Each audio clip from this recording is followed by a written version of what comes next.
राधे कृष्ण आप सभी को। आज हम सुनेंगे पुरुषोत्तम मास महात्म्य कथा अध्याय 8। ओम श्री गणेशाय नमः। ओम नमो भगवते वासुदेवाय। सूत जी बोले, हे तपोधन, विष्णु और श्री कृष्ण के संवाद को सुन संतुष्ट मन नारद नारायण से पुनः प्रश्न करने लगे। नारद जी बोले, हे प्रभु, जब विष्णु बैकुंठ चले गए तब फिर क्या हुआ, कहिए। आदि पुरुष कृष्ण और हरिसुत का जो संवाद है वह सब प्राणियों को कल्याणकर है। इस प्रकार प्रश्न सुन फिर भगवान बद्री नारायण जगत को आनंद देने वाला बृहत आख्यान कहने लगे। श्री नारायण बोले, तदनंतर विष्णु बड़े प्रसन्न होकर बैकुंठ गए और वहां जाकर हे नारद अधिक मास को अपने पास ही बसा लिया। अधिक मास बैकुंठ में वास पाकर अत्यंत प्रसन्न हुआ और 12 मासों का राजा होकर विष्णु के साथ रहने लगा। 12 मासों में मलमास को श्रेष्ठ बनाकर विष्णु मन से संतुष्ट हुए। हे मुने, अनंतर भक्तों के ऊपर कृपा करने वाले भगवान युधिष्ठिर और द्रौपदी की ओर देखते हुए कृपा करके अर्जुन से यह बोले। श्री कृष्ण बोले, हे राज शार्दूल, हमको ज्ञात होता है कि तपोवन में आकर आप लोगों ने दुखित होने के कारण पुरुषोत्तम मास का आदर नहीं किया। वृंदावन की शोभा के नाथ भगवान का प्रिय पात्र पुरुषोत्तम मास आप वनवासियों का प्रमाद से व्यतीत हो गया। भीष्म, द्रोणाचार्य, कर्ण के भय से संत्रस्त अब मन आप सब लोगों ने भय और द्वेष से मुक्त होने के कारण प्राप्त पुरुषोत्तम मास का ध्यान नहीं किया। कृष्ण द्वैपायन व्यास देव से प्राप्त विद्या के आराधन में तत्पर रणवीर अर्जुन के इंद्रकील पर्वत पर चले जाने पर उसके वियोग से दुखित आप लोगों ने पुरुषोत्तम मास को नहीं जाना। अब यदि आप यह पूछें कि हम क्या करें, तो मैं यही कहूँगा कि भाग्य का अवलंबन करो। पुरुषों का जैसा अदृष्ट होता है वैसा ही सदा भासता है। भाग्य से उत्पन्न जो फल है वह अवश्य ही भोगना पड़ता है। सुख दुख भय कुशलता इत्यादि भाग्यानुसार ही मनुष्यों को प्राप्त होते हैं। अतः अदृष्ट पर विश्वास रखने वाले आप लोगों को अदृष्ट पर निर्भर रहना चाहिए। अब इसके बाद आप लोगों के दुख का दूसरा कारण और बड़ा आश्चर्यजनक इतिहास के सहित कहते हैं। हे महाराज, हमारे मुख से कहा हुआ सुनो। श्री कृष्ण बोले, यह भाग्यशालिनी द्रौपदी पूर्व जन्म में बड़ी सुंदरी मेधावी ऋषि के घर में उत्पन्न हुई थी। समय व्यतीत होने पर जब 10 वर्ष की हुई तब क्रम से रूप और लावण्य से युक्त अति सुंदरी और अकर्णांत नेत्र से शोभायमान हुई।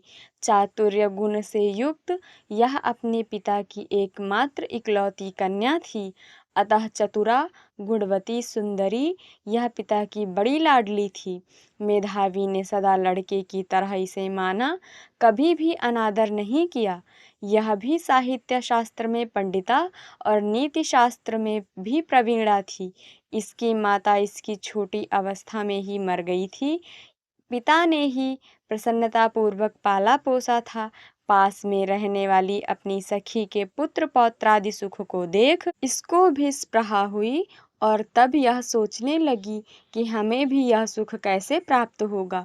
गुण और भाग्य का निधि सुख देने वाला पति और सत्पुत्र कैसे होंगे। इस प्रकार मनोरथ विचारती हुई सोचने लगी कि पहले मेरा विवाह उपस्थित था, परंतु भाग्य ने बिगाड़ दिया। अब क्या करने से अथवा क्या जानने से एवं किस देवता की उपासना करने से या किस मुनि के शरण जाने से अथवा किस तीर्थ का आश्रय करने से मेरी मनोकामना पूर्ण होगी। मेरा भाग्य कैसा सो गया कि कोई भी पति मुझको वरण नहीं करता है। पंडित भी मेरा पिता मेरे ही दुर्भाग्य से मूर्ख हो गया है। बड़ा आश्चर्य है, विवाह का समय उपस्थित होने पर भी मेरे समान वर को पिता ने नहीं दिया। मैं अपनी सहेलियों के बीच में प्रमुख हूँ, परंतु कुमारी होने के कारण पति दुख से पीड़ित हूँ। जैसे मेरी सखियाँ पति सुख को भोगने वाली हैं, वैसे मैं नहीं हूँ।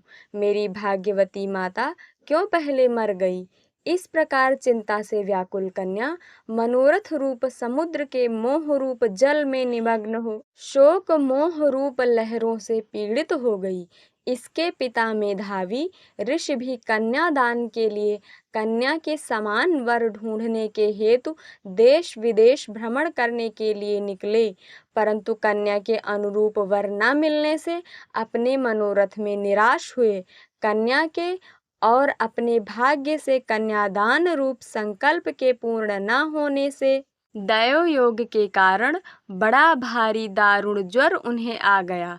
सब अंग ऐसे फूटने लगे जैसे समस्त अंग टूट टूट कर अलग हो जाएंगे, और ज्वर की ज्वाला से व्याकुल हुए श्वासोच्छ्वास लेते महादारुण मूर्छा से मदिरा पान से उन्मत्त की तरह पैर लड़खड़ाते गिरते पड़ते किसी तरह घर में आए और आते ही पृथ्वी पर गिर पड़े। भय से विह्वल कन्या जब तक पिता को देखने आए तब तक कन्या को स्मरण करते हुए मेधावी मुनि मरणासन्न हो गए। भाग्य के फल रूप बल से एकाएक कांपने लगे और कन्यादान प्रसंग से उठा हुआ जो महोत्सव था वह जाता रहा। तदनंतर पहले किए हुए गृहस्थाश्रम धर्म के परिश्रम के प्रभाव से संसार वासना को त्याग कर भगवान में चित्त को लगाने लगे। उस मुमूर्षु मेधावी ऋषि ने शीघ्र ही नील कमल के समान श्याम त्रिवली से सुंदर आकृति वाले श्री पुरुषोत्तम हरि का स्मरण किया। हे रास के स्वामी, हे राधा रमण, हे प्रचंड भुजदंड से दूर से ही देवताओं के शत्रु दैत्य को मारने वाले, हे अति उग्र दावानल को पान कर जाने वाले, हे कुमारी गोपिकाओं के उतारे हुए वस्त्रों को हरण करने वाले, हे श्री कृष्ण, हे गोविंद, हे हरे, हे मुरारे, हे राधेश, हे दामोदर, हे दीनानाथ, मुझ संसार में निमग्न की रक्षा कीजिए। इंद्रियों के ईश्वर आपको प्रणाम है। इस प्रकार मेधावी के वचनों को दूर से ही सुनकर श्री भगवान के दूत चटपट मुकुंद लोक से आए और उस मरे हुए मुनि को हाथ से पकड़कर ईश्वर के चरण कमलों में ले गए। इस प्रकार अपने पिता के प्राणों को निकलता देख वह कन्या हाहाकार करके रोने लगी और पिता के शरीर को अपनी गोद में रखकर अति दुख से विलाप करने लगी। चील पक्षी की तरह बहुत देर तक विलाप करके अत्यंत दुख से विह्वल हुई और पिता को जीवित की तरह समझकर बोली। बाला बोली, हाय हाय हे पिता, हे कृपा सिंधु, हे अपनी कन्या को सुख देने वाले, मुझे आज किसके पास छोड़कर आप बैकुंठ सिधारे हैं? हे तात, पितृहीन मेरी कौन रक्षा करेगा? आज मेरे भाई बंधु माता आदि कोई भी नहीं है। हे तात, मेरे भोजन वस्त्र की चिंता कौन करेगा? मैं कैसे रहूंगी? इस शून्य वेद ध्वनि रहित निर्जन वन की तरह आपके घर में, हे मुनि श्रेष्ठ, अब मैं मर जाऊंगी। ऐसे जीने में क्या रखा है? हे कन्या में प्रेम रखने वाले पिता, हे तात, विवाह विधि किए बिना ही आप कहाँ चले गए? हे तपोनिधे, अब यहाँ आइए और अमृत के समान मधुर भाषण कीजिए। क्यों आप चुप हो गए? हे तात, बहुत देर से आप सोए हुए हैं, अब जागिए।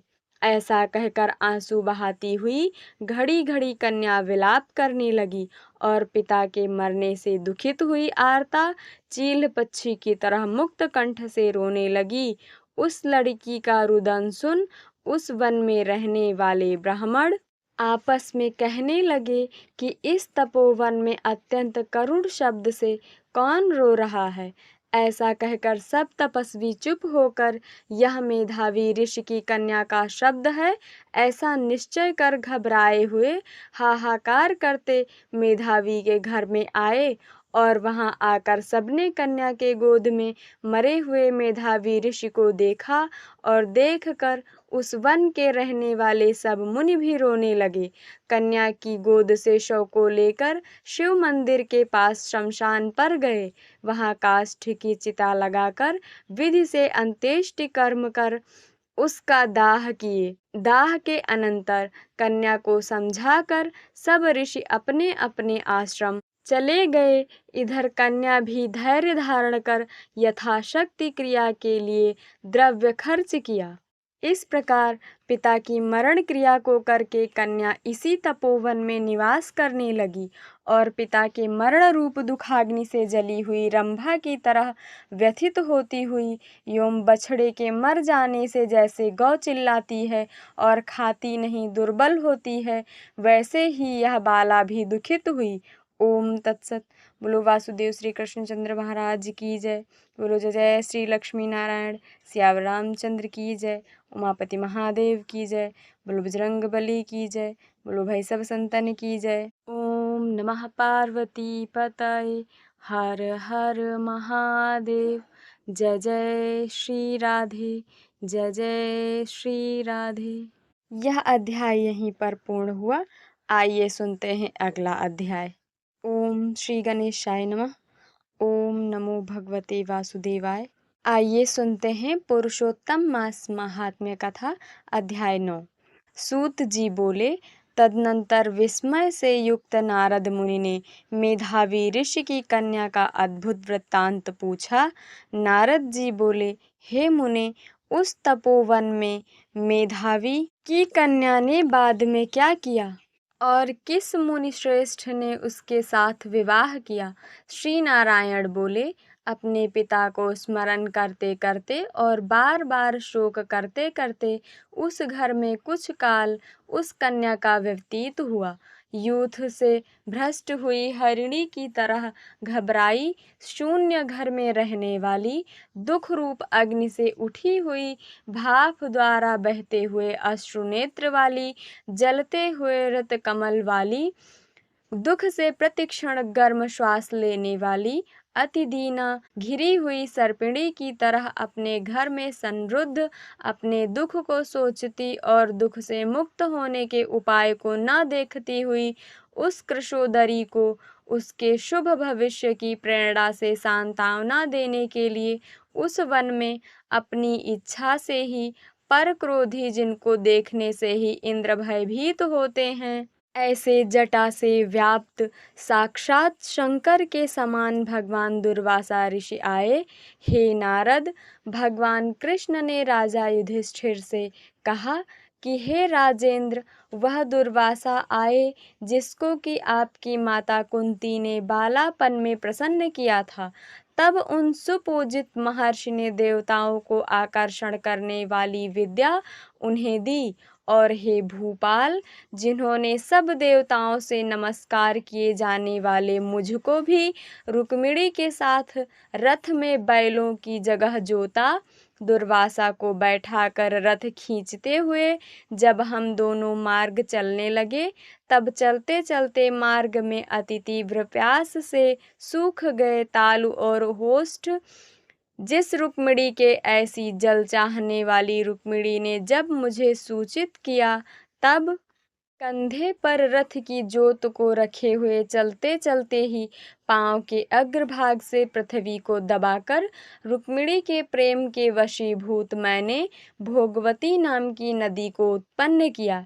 तब वही भोगवती ऊपर से बहने लगी। अनंतर उसी के जल से हे महाराज, रुक्मिणी की प्यास को मैंने बुझाया। इस प्रकार रुक्मिणी की प्यास का बुझना देख उसी क्षण अग्नि की तरह दुर्वासा क्रोध से जलने लगे और प्रलय की अग्नि के समान उठकर दुर्वासा ने शाप दिया।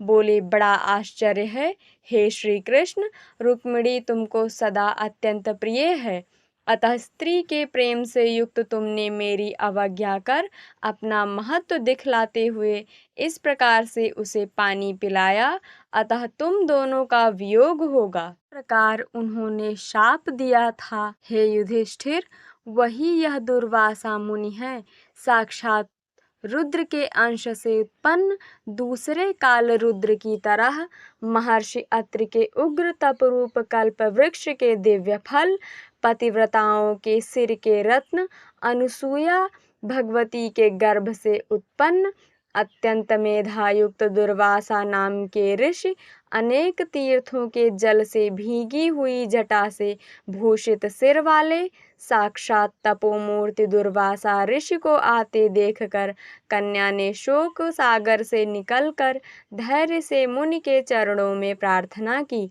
प्रार्थना करने के बाद जैसे वाल्मीकि ऋषि को जानकी अपने आश्रम में लाई थी, वैसे ही यह भी दुर्वासा को अपने घर में लाकर अर्घ्य, पाद्य और विविध प्रकार के जंगली फलों और पुष्पों से स्वागत लिए आज्ञा लेकर आदर पूर्वक पूजन कर तदनंतर हे राजन, यह बाला बोली कन्या बोली, हे महाभाग, हे अत्रिकुल के सूर्य, आपको प्रणाम है। हे साधु, मेरी अभाग्या के घर में आज आपका शुभागमन कैसे हुआ? हे मुने, आपके आगमन से आज मेरा भाग्योदय हुआ है अथवा मेरे पिता के पुण्य के प्रवाह से प्रेरित मुझे सांत्वना देने के लिए ही आप मुनि सत्तम आए हैं। आप जैसे महात्माओं के पांव की धूल जो है वह तीर्थ रूप है, उस धूल का स्पर्श करने वाली मैं अपना जन्म आज सफल कर सकी हूँ। आज मेरा व्रत भी सफल है। आप जैसे पुण्यात्मा के जो मुझे आज दर्शन हुए, अतः आज मेरा उत्पन्न होना और मेरा पुण्य सफल है। ऐसा कहकर वह कन्या दुर्वासा के सामने चुपचाप खड़ी हो गई। तब भगवान शंकर के अंश से उत्पन्न दुर्वासा मुनि मंद हास्य युक्त बोले। दुर्वासा बोले, हे द्विजसुते, तू बड़ी अच्छी है। तूने अपने पिता के कुल को तार दिया। यह मेधावी ऋषि के तप का फल है जो उन्हें तेरी ऐसी कन्या उत्पन्न हुई। तेरी धर्म में तत्परता जान कैलाश से मैं यहाँ आया और तेरे घर आकर तेरे द्वारा मेरा पूजन हुआ। हे वरारोहे, मैं शीघ्र ही बदरिका आश्रम में मुनीश्वर सनातन नारायण देव के दर्शन के लिए जाऊंगा, जो प्राणियों के हित के लिए अत्यंत उग्र तप कर रहे हैं। कन्या बोली, हे ऋषि, आपके दर्शन से ही मेरा शोक समुद्र सूख गया। अब इसके बाद मेरा भविष्य उज्जवल है, क्योंकि आपने मुझे सांत्वना दी। हे मुने, मेरी उस प्रादुर्भूत बड़ी भारी ज्वालायुक्त दुख रूप अग्नि को क्या आप नहीं जानते हैं? हे दया सिंधु, हे शंकर, उस दुखाग्नि को शांत कीजिए। मेरे विचार से हर्ष का कारण मुझे कुछ भी दिखलाई नहीं देता। न मुझे माता है, न पिता, न तो भाई है जो धैर्य प्रदान करता। अतः दुख समुद्र से पीड़ित मैं कैसे जीवित रह सकती हूँ? जिस जिस दिशा में मैं देखती हूँ वह दिशा मुझे शून्य ही प्रतीत होती है। इसलिए हे तपोनिधे, मेरे दुख का निस्तार आप शीघ्र करें। मेरे साथ विवाह करने के लिए कोई भी नहीं तैयार होता है। इस समय मेरा विवाह न हुआ तो मैं फिर वृषली शूद्रा हो जाऊंगी। यह मुझे बड़ा भय है। इसी भय से न मुझे निद्रा आती है और न भोजन में मेरी रुचि होती है। हे ब्राह्मण, अब मैं शीघ्र ही मरने वाली हूँ, यह मेरा इस समय निश्चय है। ऐसा कहकर आंसू बहाती हुई कन्या दुर्वासा के सामने चुप हो गई। तब दुर्वासा कन्या का दुख दूर करने का उपाय सोचने लगे। श्री नारायण बोले, इस प्रकार मुनि कन्या के वचन सुनकर और इसका अभिप्राय समझकर बड़े क्रोधी मुनिराज दुर्वासा ने उस कन्या का कुछ हित विचार पूर्ण कृपा से उसे देखकर सारभूत उपाय बतलाया। ओम तत्सत। बोलो ओम श्री कृष्णचंद्र महाराज की जय। बोलो जय जय श्री राधा कृष्ण। बोलो जय जय श्री लक्ष्मी नारायण सियावर रामचंद्र की जय। उमापति महादेव की जय। बोलो बजरंगबली की जय। बोलो भाई सब संतन की जय। बोलो भाई सब भक्तन की जय। ओम नमः पार्वती पतये। हर हर महादेव। जय जय श्री राधे। जय जय श्री राधे। यह अध्याय यहीं पूर्ण हुआ। अब अगला अध्याय हम अगली वीडियो में सुनेंगे। लड्डू गोपाल जी की सेवा के लिए चेड़ माला और जो नग वाली माला होती है, जरकन माला, ये इसका लिंक डिस्क्रिप्शन में और कमेंट बॉक्स में पिन कर दिया जाएगा। वहाँ से आप इसे खरीद सकते हैं। लिंक पर क्लिक करें और वहाँ से आप खरीद लें माला। आज के लिए इतना ही। धन्यवाद। राधे कृष्ण।